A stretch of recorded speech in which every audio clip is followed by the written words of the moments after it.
اور تیسرا ظلم یہ تھا کہ دیا ہی نہیں جاتا، لڑکے کو سمجھا دیا جاتا کہ اس کے روب جما کے رکھنا۔ زمانہ ہی ویسا تھا اسلام سے پہلے، دیکھا تو پیشاب کر لیتی ہے، اور دیکھا تو دروازہ کھولنے کے بجائے دروازہ بند کر لیتی تھی۔ یہ عورت کی حالت تھی اسلام کے آنے سے پہلے، تو دیا ہی نہیں جاتا تھا۔ مسلمانوں کو، ایمان والوں کو قرآن کی اس آیت سے پیغام دیا گیا کہ اے مسلمانوں، ایمان والو، جس لڑکی اور عورت سے تم نکاح کر رہے ہو، سب سے پہلے تمہیں یہ دیکھنا ہے کہ تمہارے اندر مہر دینے کی طاقت ہے یا نہیں ہے۔ نکاح کا خرچہ میں نے کہا تھا گزشتہ جمعہ، سب سے پہلا خرچہ نکاح کے لیے اور شادی کے لیے جو آتا ہے لڑکے پر، وہ مہر کا ہے۔ مہر اگر ماں باپ کی طرف سے لڑکے کے لیے دیا جا رہا ہے، ماں باپ وکیل اور ذمہ دار ہیں، لڑکا کماتا دھماتا نہیں ہے، کاروبار نہیں ہے، یا کاروبار کرتا ہے، جتنا بھی مال ہے وہ ماں باپ کو دے دیتا ہے، اپنے پاس جیب خرچ بھی نہیں رکھتا، اتنا فرما بردار ماشاءاللہ بیٹا ہے، بیڑی سگریٹ کے پیسے بھی نہیں لیتا، گٹکا کھانے کے بھی پیسے نہیں لیتا، شراب پینے کے بھی پیسے نہیں لیتا، اور بہت ساری جو برائیاں ہیں ان کے لیے بھی ماں باپ سے خرچہ نہیں مانگتا، ماں باپ ہی کو دے دیتا ہے، اور پوری ذمہ داری ماں باپ کی ہے، مہر بھی ماں باپ ہی طے کر رہے ہیں۔ تو یہ سب سے پہلا حق ہے، آدمی جو نکاح کرنا چاہتا ہے، شادی کرنا چاہتا ہے، وہ اپنی کیپیسٹی اور طاقت دیکھے کہ مہر ادا کرنے کی طاقت ہے یا نہیں ہے۔ اب مہر کتنا ہوگا، مہر کی کتنی قسمیں؟ مہر کی 3 قسمیں شریعت نے بیان فرمائی، ایک مہر معجل ہے، ایک مہر معجل ہے، ایک مہر مثل ہے۔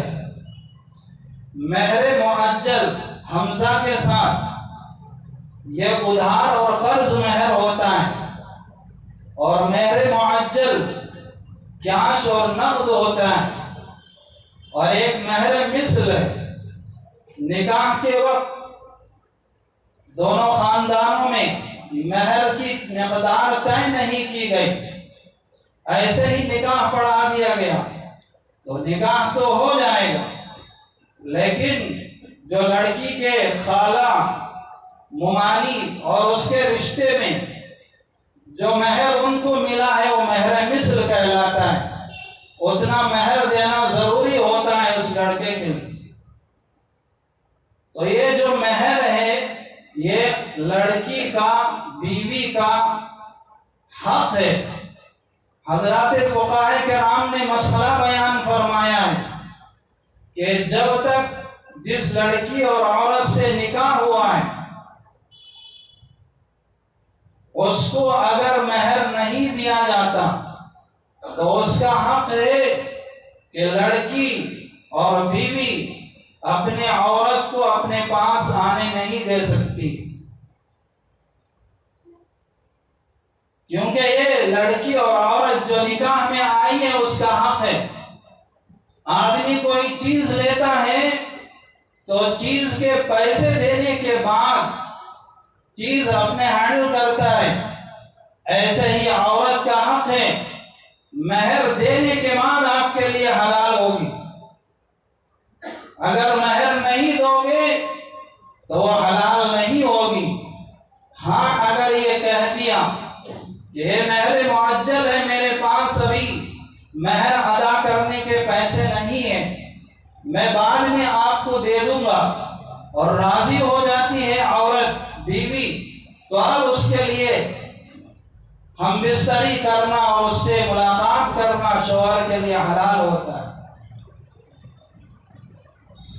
آج زمانے جاہلیت کے رسم مسلمانوں میں بڑے عروج پر ہے، آسمان چھو رہی ہے۔ مہر کی مقدار متعین کرنے میں اپنی شان اور ناک کا مسئلہ دکھاتے ہیں۔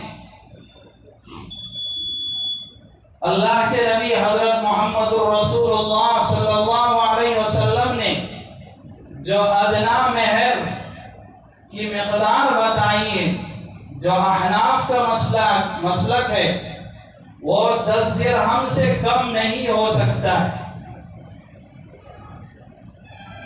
10 درہم چاندی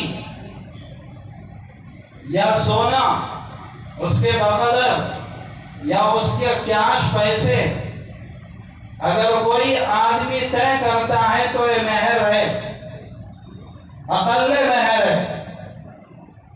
اور زیادہ مہر طے کرنا یہ شریعت کا حکم نہیں ہے۔ صحابہ کے دور میں، تابعین کے دور میں، اولیاء کے دور میں، اسلام میں زیادہ مہر کی بھی مقداریں پائی جاتی ہیں، لیکن زیادہ مہر طے کرنا یہ اسلامی شعار نہیں ہے۔ جتنی آدمی کی کیپاسٹی ہے، جتنا آدمی کماتا ہے، جتنا آدمی کی آمدنی ہے، وہ اپنے آپ کو دیکھے، اس اعتبار سے مہر طے کرے۔ حدیث حضرت ابو ہریرہ رضی اللہ تعالی عنہ روایت کرتے ہیں، فرماتے ہیں کہ جو آدمی بڑا مہر طے کرتا ہے یا چھوٹا مہر طے کرتا ہے اور اس کا ارادہ دینے کا نہیں ہوتا ہے، وہ زندگی بھر مہر ادا نہیں کرتا ہے، کل قیامت کے دن اللہ کے دربار میں ایسا آدمی زانی بن کے حاضر ہوگا۔ ایک آدمی عام زنا کرتا ہے، ایک آدمی کھلے طور پر زنا کرتا ہے، ایک آدمی نکاح کر کے زنا کرتا ہے، ایک آدمی شادی کر کے زنا کرتا ہے، ایک آدمی کے بچے زنا کرنے کی وجہ سے حرام پیدا ہو رہے ہیں، ایک آدمی کے نکاح کرنے کی وجہ سے، مہر ادا نہ کرنے کی وجہ سے حرام بچے پیدا ہو رہے ہیں۔ آج مسلم معاشرے کا کتنا بڑا طبقہ ایسا ہے جنہوں نے لاکھوں مہر مقدار میں طے کیا، اور ان کے بوڑھے، ان کی زندگی بڑھاپے کی طرف آ گئی، بال سفید ہو گئے، ہڈیاں کمزور ہو گئی، بچے بڑے ہو گئے، بالغ ہو گئے، جس عورت سے اس نے نکاح کیا تھا اس کا مہر ابھی ادا نہیں ہوا ہے۔ یاد رکھیں، یہ مہر ادا کر کے اگر نہیں مرو گے تو زانی مرو گے، کل قیامت اللہ کے دربار میں حاضر ہوگے، زانی بن کے حاضر ہوگے، اور جن اولاد کو اس دنیا میں چھوڑ کے جاؤ گے وہ حرام اولاد کہلائے۔ اس لیے آج کا ہمارا یہ پیغام ضروری ہے کہ جن مردوں نے نکاح کیا ہے، اگر انہوں نے کسی وجہ سے اپنا بیوی کا مہر ادا نہیں کیا تو آج اس مجلس کے ختم ہونے سے پہلے یہ ارادہ اور تہیہ عزم کر لیں کہ جلد از جلد اس بیوی کا مہر ادا کر دیں۔ اب مہر کیا ادا کرنا ہے؟ 40 سال پہلے کسی نے نکاح کیا، 1000 روپے مہر کے عوض، سکہ رائج الوقت لکھایا جاتا ہے دفتر میں۔ اب اس وقت کرنسی کیا تھی، اس وقت کرنسی کیا ہے؟ اس حساب سے مہر ادا کرنا پڑے۔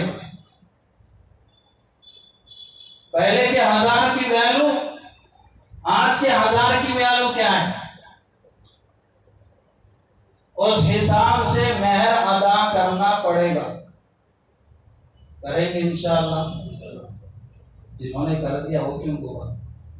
آگے اگر ارادہ ہے تو انشاءاللہ ٹھیک ہے۔ دوسری شادی کا اگر ارادہ ہے تو انشاءاللہ ٹھیک ہے، جنہوں نے کر دیا وہ کیا کریں؟ جنہوں نے نہیں کیا ہے اللہ کے واسطے اپنی بیویوں پر جتنا ظلم کر دیے اللہ سے معافی مانگو۔ بچے بھی ہو گئے، بچے بھی بڑے ہو گئے، اور بچوں کے رشتے دیکھ رہے ہیں، آج تک مہر بیوی کا ادا نہیں کرتے۔ دف ہے ایسی زندگیوں پر، اللہ ہم سب کے حفاظت فرمائے۔ عورت سے جو نکاح کیا جاتا ہے وہ 4 وجہ سے نکاح کیا جاتا ہے۔ حدیث پڑھی تھی، اس کا ترجمہ کر دیتا ہوں۔ تنکح المرأة لأربع، عورت سے آدمی جو نکاح کرتا ہے وہ 4 چیزوں کو دیکھ کر نکاح کرتا ہے۔ لمالہا، حدیث میں بھی انسانی فطرت ہی کے لفظ کو پہلے لایا گیا۔ لمالہا، مال کو دیکھ کر آدمی عورت سے نکاح کرتا ہے۔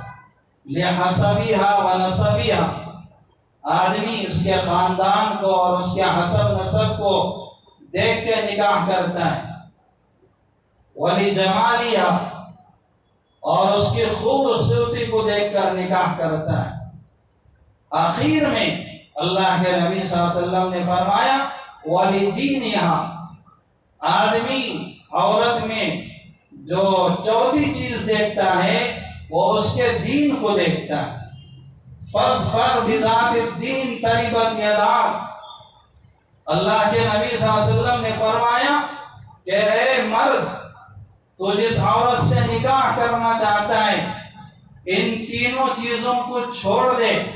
فاظفر بذات الدین، جو دیندار ہے، جس کی زندگی میں دین ہے، تقویٰ ہے، طہارت ہے، اس کو اپنی زندگی میں لا کر کامیاب ہو جائے۔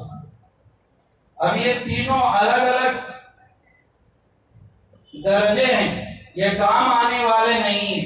جو کام آنے والی چیز ہے اللہ کے نبی صلی اللہ علیہ وسلم نے بیان فرما دی، وہ دین ہے۔ لڑکے میں بھی یہی چیز دیکھنی چاہیے اور لڑکی میں بھی یہی چیز دیکھنی چاہیے کہ ہمارے لڑکے میں دین کتنا ہے، ہماری لڑکی میں دین کتنا ہے۔ جس بہو کو ہم لے کے آنا چاہتے ہیں اس کے اندر دین کتنا ہے۔ جو آدمی دین کو دیکھ کر نکاح کرے گا انشاءاللہ وہ دنیا میں بھی کامیاب ہوگا اور آخرت میں بھی کامیاب ہوگا۔ اور جو پہلی 3 چیزوں کو دیکھ کر نکاح کرے گا وہ مرنے سے پہلے ہی عذابات میں مبتلا ہو جائے گا۔ آج دنیا دیکھ رہی ہے، جنہوں نے مال کو دیکھ کے نکاح کیا ان کا نکاح سالم نہیں ہے۔ جنہوں نے حسب نسب کو دیکھ کے نکاح کیا ان کی اولاد آج نافرمان بن گئی ہے، اور جنہوں نے خوبصورتیوں کو دیکھ کے نکاح کیا وہ جوڑوں کے غلام بن کے زندگی گزار رہے ہیں۔ اب فیصلہ آپ کے ہاتھ میں، اپنے بچوں کے لیے کیا آپ اختیار کرتے ہیں۔ اللہ ہم سب کو دین کی صحیح معنوں میں سمجھ عطا فرمائیں اور اس کے مطابق سنت شریعت کے مطابق اپنے بچوں کے نکاح اور شادی کا جلد از جلد ہمیں انتظام کرنے کی توفیق عطا فرمائیں۔ آمین وآخر دعوانا ان الحمد للہ رب العالمین۔ جن حضرات نے سنت